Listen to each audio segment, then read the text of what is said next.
இது ஒரு பெரிய பழைய கதை. ஒரு நாள் சோதோம் என்ற ஒரு பட்டணத்திற்கு உள்ளே ஒரு நல்ல மனிதன் சென்றான்.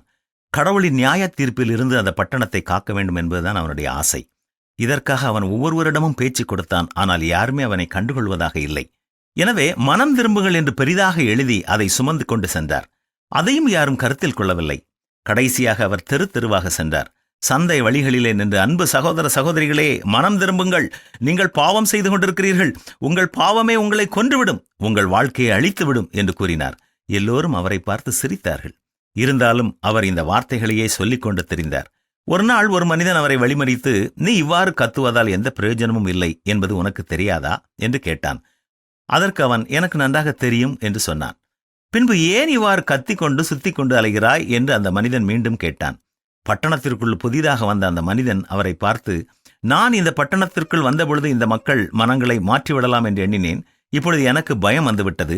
அவர்கள் என்னை மாற்றிவிடக்கூடாது என்பதுதான் அந்த பயம். எனவேதான் இவ்வாறு நான் கத்திக்கொண்டே திரிகிறேன் என்று சொன்னார். ஆம், உண்மையும் உத்தமமும் என்று தெரிந்தால் அதையே பேசுங்கள். நீங்கள் அமைதியாய் இருந்துவிட்டால் மற்றவர்கள் உங்களை அவர்கள் பக்கம் இழுத்து விடுவார்கள். எனவே ஜாக்கிரதையாக இருக்க வேண்டும். தூங்குகிற சிங்கத்தை விட குறைக்கிற நாயே மிகவும் பயனுள்ளது என்று கூற நீங்கள் கேட்டிருக்கலாம். நீங்கள் விசுவாசியாவிட்டால் நிலை பெற மாட்டீர்கள் என்று பரிசுத்த வேதமும் நம்மை எச்சரிக்கிறது.